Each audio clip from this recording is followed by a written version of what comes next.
خود شناسی کی اذیت سے رہائی دے مجھے، پارساؤں سی نہ بے شک پارسائی دے مجھے.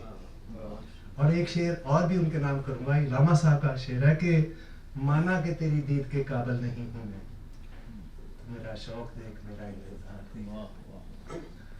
ہمارے بزرگوں کے سائے میں ہم نے ترقی کرنی ہے، تو جو کردار نوجوان ادا کر رہے ہیں اس میں یقیناً بہت بڑا ہاتھ ہمارے بزرگوں کا بھی ہے اور ہونا بھی چاہیے. حضرات گرامی، ہمارے آج کے چیف گیسٹ، ان کا مقام تو کسی لحاظ سے بھی یہاں آنے کا نہیں بنتا. ہماری اسٹیج پر وہ جلوہ روز ہیں، تو نہایت قابل احترام آج کی تقریب کے مہمان خاص محترم ظفر اللہ شفیق صاحب، کی ان کی شخصیت کو کون درگزر کرے گا. ایچ ایس ایم کالج میں اسلامی تعلیمات کے ہیڈ رہے اور 27 سال خدمات سر انجام دی. اس وقت خالد مسجد کے خطیب جیسی عظیم خدمت ادا فرما رہے ہیں. عصر حاضر کے تقاضوں کے مطابق دین کو نئی نسل تک پہنچا رہے ہیں. آپ کی بھرپور تالیوں میں تشریف لاتے ہیں جناب ظفر اللہ شفیق صاحب.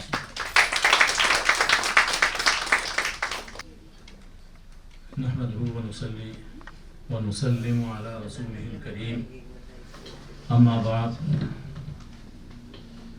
بسم اللہ الرحمن الرحیم. صدر محفل شریفی صاحب، ڈاکٹر یوسف صاحب اور معزز حاضرین، سب سے پہلے میں آپ سب کا شکر گزار ہوں. آپ نے مجھے اس پروقار تقریب میں شرکت کا موقع عطا فرمایا. صاحبو، 9 نومبر 1877 ڈاکٹر علامہ محمد اقبال کا یوم ولادت ہے، اور 27 نومبر 1956 مولانا ظفر علی خان کا یوم وفات ہے. آج 28 نومبر کو علامہ اقبال کی یاد میں یہ وقی تقریب مولانا ظفر علی خان سے منصوب ہال میں ہو رہی ہے. یہ کیسا عجیب اتفاق ہے. یوں بھی دونوں میں دوستانہ تھا، یوں لگ رہا ہے دوست کے گھر آیا ہے. صاحبان علم و فہم، یہ فورم فکر اقبال سے معنون ہے. یہاں ہم فکر اقبال کو تازہ کرنے اور فکر اقبال سے اپنا رشتہ جوڑنے کے لیے اکٹھے ہوئے ہیں. فکر اقبال کا مطالعہ کرتے ہوئے ہمیں اس دور کو ذہن میں رکھنا چاہیے جس میں اقبال کلام فرما رہے تھے. یہ ایسا دور تھا جب ہندوستان پر انگریز کی حکومت تھی، مسلمانوں کی سیاسی طاقت ختم ہو چکی تھی، مفاد پرستی عام تھی، عالم اسلام کے بھی ٹکڑے ٹکڑے ہو چکے تھے. اہل اقتدار ایک دوسرے کو نیچا دکھانے میں مصروف تھے اور قابض قوتوں سے سمجھوتا کرنے اور ان کی خوشنودی پانے کی دوڑ میں لگے ہوئے تھے. اقبال کو اللہ تعالیٰ نے دل درد مند اور ذہن ہوش مند عطا فرمایا تھا. امت مسلمہ کی زبوں حالی دیکھ کر اڑتے تھے اور سوچتے تھے کہ امت میں وحدت کیسے پیدا کی جائے، اسے مایوسی کی دلدل سے کیسے نکالا جائے، یا اور کوئی ایسا مرکز مقرر کیا جائے جس پر پوری امت اکٹھی ہو جائے. اقبال نے بڑے غور و فکر کے بعد قرآن مجید اور رسول اللہ صلی اللہ علیہ وآلہ وسلم کی ذات گرامی کو امت کا مرکز قرار دیا اور اسی مرکز کی طرف پلٹنے کی سب کو دعوت دی. قرآن مجید اور رسول اللہ صلی اللہ علیہ وآلہ وسلم بولنے میں دو الگ الگ نام ہیں، لیکن غور کیجئے تو دونوں ایک حقیقت کے دو رخ ہیں، ایک ہی نور کے دو پرتو ہیں. قرآن مجید علمی اور فکری مرکز ہے اور نبی اکرم صلی اللہ علیہ وآلہ وسلم عملی اور مثالی مرکز ہیں۔ صاحبو، فکر اقبال کا محور اور مصدر قرآن مجید اور حضور پر نور صلی اللہ علیہ وآلہ وسلم ہے۔ دیکھیے رموز بے خودی میں کس سوز اور تڑپ کے ساتھ رحمت للعالمین صلی اللہ علیہ وسلم کی بارگاہ میں اپنا حال عرض کر رہے ہیں۔ گر دلم آئینہ بے جوہر است، ور بحرفم غیر قرآن مضمر است۔ اگر میرا دل بے جوہر آئینہ ہے، میرا دل اندھا ہے، صحیح اور غلط میں تمیز نہیں کر سکتا، بھلائی اور برائی میں فرق نہیں کر سکتا، اور اگر میرے کلام میں، میری گفتگو میں قرآن کے علاوہ کچھ اور مضمر ہے، پردہ ناموس فکرم چاک کن، این خیاباں را زخارم پاک کن، تو یا رسول اللہ میری فکری ناموس کا پردہ چاک کر دیجئے اور اس خیابان امت کو مجھ خار سے، مجھ کانٹے سے پاک کر دیجئے۔ اور اس کے بعد جو بات کہی ہے یہ وہی کہہ سکتے تھے، میں تو پڑھتے ہوئے بھی دل لرز جاتا ہے۔ کہتے ہیں کہ روز محشر خار و رسوا کن مرا، روز محشر خار و رسوا کن مرا، بے نصیب از بوسہ پا کن مرا۔ اگر میں نے قرآن کے علاوہ کوئی بات کی ہو تو یا رسول اللہ قیامت کے دن مجھے خار و رسوا کر دیجئے اور مجھے اپنے قدموں کے بوسے سے محروم کر دیجئے۔ پھر رموز بے خودی میں بڑے اہتمام سے یہ مضمون لائے ہیں کہ ملت کا نظام آئین کے بغیر قائم نہیں ہو سکتا، اور جب کوئی قوم آئین سے محروم ہو جاتی ہے تو خاک کی طرح اس کے اجزاء بکھر جاتے ہیں، جیسے پتیاں آئین سے کسی ضابط سے گل بنتی ہیں اور گل آئین سے گلدستہ بنتا ہے، اور جیسے آواز میں نظم و ضبط نہ ہو تو آواز شور و غوغا ہے، اور یہی آواز کنٹرول میں ہو، کسی نظم میں ہو تو نغمہ ہے۔ اسی طرح ہستی مسلم ز آئین است و بس، باطن دین نبی این است و بس۔ مسلمان امت کا وجود اور اس کی ہستی صرف آئین ہی سے قائم رہ سکتی ہے، اور نبی صلی اللہ علیہ وسلم کے دین کا اصل مقصد سمجھنا چاہتے ہو تو وہ اسی نظم و ضبط کا نام ہے۔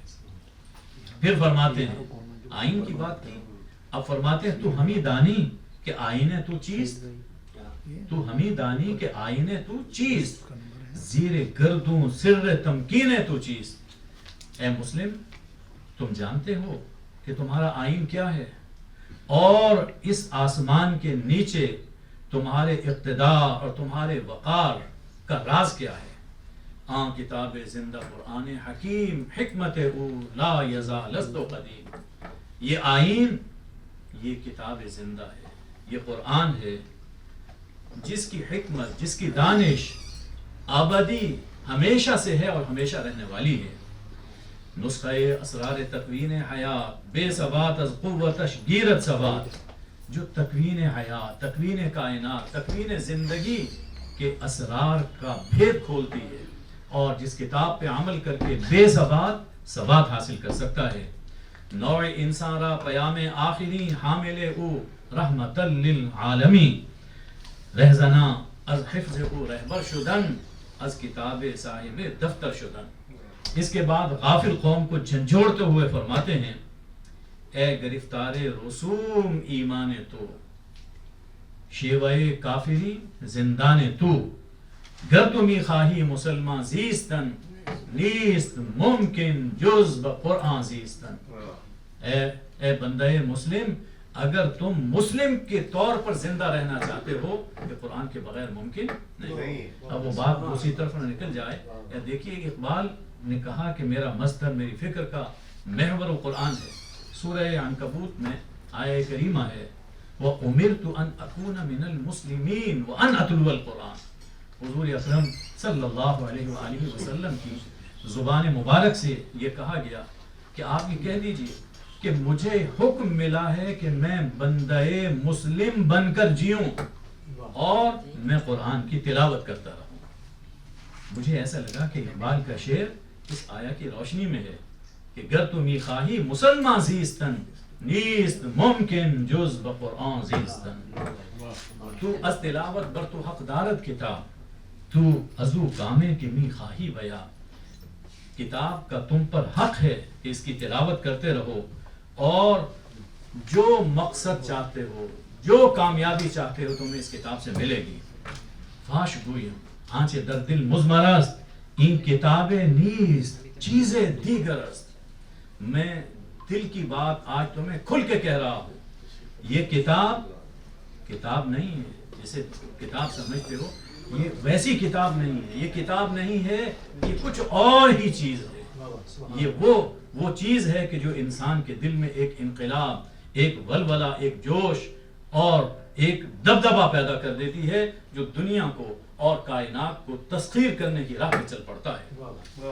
صاحبو, آج کی طرح اس دور میں بھی لوگ کچھ کیے بغیر عزت اور ترقی چاہتے تھے اور اپنے روشن ماضی پر اتراتے تھے اور اپنی موجودہ حالت پر اللہ تعالیٰ سے شکوہ کرتے تھے. اقبال نے جواب شکوہ میں اللہ تعالیٰ کے یہ پیغام سنایا, ہر کوئی مست میں ذوق تن آسانی ہے, تم مسلمان ہو یہی انداز مسلمانی ہے. حیدری فقر ہے نئے دولت عثمانی ہے, تم کو اسلاف سے کیا نسبت روحانی ہے.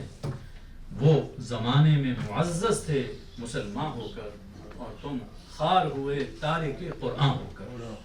صاحب و قرآن مجید کے ساتھ رسول اللہ صلی اللہ علیہ وآلہ وسلم کی ذات والا صفات سے عشق اور آپ کی سنت و سیرت کی پیروی, یہ ایسی چیز ہے کہ جس سے امت میں اتحاد پیدا ہو سکتا ہے, جس سے ہدایت مل سکتی ہے اور جس سے آج بھی اللہ کی مدد اور نصرت حاصل ہو سکتی ہے. فرماتے ہیں کہ میں تو بھٹکا ہوا تھا, نور ہدایت کی تلاش میں سرگرداں تھا, منزل نظر نہیں آ رہی تھی کہ اچانک مدینہ نظر آیا. اچانک مدینہ نظر آیا, یقین ہو گیا کہ میرا آخری ٹھکانہ مدینہ ہے. فرماتے ہیں بہیں پیری رہے یثرب گرفتم, بہیں پیری رہے یثرب گرفتم نواخاں از سرور عاشقانہ. اس بڑھاپے میں نے مدینہ کی راہ اپنائی ہے اور اپنے جذب سے اور شوق سے نغمہ الاپتے ہوئے جا رہا ہوں. چوں آں مرغے کے در صحرا سر شام خوشایت پر بفکر آشیانہ. اس پرندے کی طرح کہ جب شام ہوتی ہے تو وہ اپنے آشیانے میں جانے کے لیے پر کھولتا ہے اور پرواز کرتا ہے. فرماتے ہیں کہ جب عشق ہوگا, جب عشق ہے حضور اکرم صلی اللہ علیہ وسلم سے, تو دیدار کو بھی دل چاہے گا. جاوید نامہ میں دیدار کا عجیب نکتہ بیان فرمایا ہے اور یہ وہ نکتہ ہے جو مجھے کہیں اور نظر نہیں آیا. یہ اقبال ہی کا یہ نکتہ ہے. دیدار کا عجیب نکتہ ہے. فرماتے ہیں کہ عالم ارواح کی سیر ہو رہی تھی, وہ روحانی سیر. حسین بن منصور حلاج کی روح سے ملاقات ہوتی ہے تو زندہ روح یعنی اقبال سوال کرتے ہیں, کم شناسم عشق را انکار چیست ذوق دیدار است پس دیدار چیست. میں عشق کو نہیں سمجھتا اور یہ کیا چیز ہے. میں دیدار کرنا چاہتا ہوں لیکن دیدار کیسے ممکن ہے. حضور اکرم صلی اللہ علیہ وآلہ وسلم تو اس دنیا سے تشریف لے جا چکے, اب یہ دیدار دیکھنا چاہتا ہوں, زیارت کرنا چاہتا ہوں, لیکن یہ کیسے ممکن ہے اور عشق میں رکھتا ہوں. اس کے جواب میں حلاج کہتے ہیں کہ معنی دیدار آن آخر زمان حکم او برخیشتن کردن رواں. ان نبی آخر الزمان صلی اللہ علیہ وسلم کے دیدار کا معنی یہ ہے کہ ان کے حکم کو اپنے اوپر جاری کر دو, ان کے حکم کے مطابق اپنی زندگی بسر کرو. در جہاں زی چون رسول انس و جان تاچ او باشی قبول انس و جان. اس دنیا میں اس طرح زندگی گزارو جیسے پیغمبر انس و جان نبی اکرم صلی اللہ علیہ وسلم نے زندگی گزاری تو انہی کے صدقے میں اللہ تمہیں بھی قبول عام عطا فرمائے گا. فرمایا کہ جب تم ان کے حکم کے مطابق، ان کی سنت کے مطابق اپنی زندگی بسر کرو گے، بعض خدرا بھی ہمیں دیدار اوست. پھر تم اپنے آپ کو دیکھو، یہی آپ صلی اللہ علیہ وسلم کا دیدار ہے. آپ صلی اللہ علیہ وسلم کا یہی دیدار ہے. اور یہ جو کہا گیا کہ حضور اکرم صلی اللہ علیہ وسلم کی سنت کی پیروی ضروری ہے، تو یہ آپ کے اسرار میں سے ایک سر ہے، ایک راز ہے کہ سنت کی پیروی کرنی چاہیے تاکہ حضور اکرم صلی اللہ علیہ وسلم امت میں اپنی صورت میں بھی زندہ رہیں اور اپنی سیرت میں بھی زندہ رہیں. اور عزت و نصرت پانے کے لیے جواب شکوہ میں اللہ تعالیٰ کی یہ آواز ہمیں سناتے ہیں کہ محمد سے وفا تو نے تو ہم تیرے ہیں، یہ جہاں چیز ہے کیا لوح و قلم تیرے ہیں. بس یہی پیام اقبال ہے کہ اگر تم عظمت رفتہ پانا چاہتے ہو تو قرآن اور سنت کی طرف پلٹ آؤ.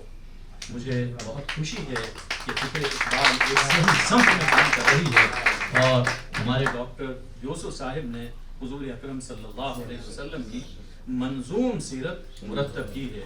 اسی طرح چراغ سے چراغ جلے گا اور انشاءاللہ ایک دن ہم اپنی منزل پر پہنچیں گے. وما علینا الا البلاغ.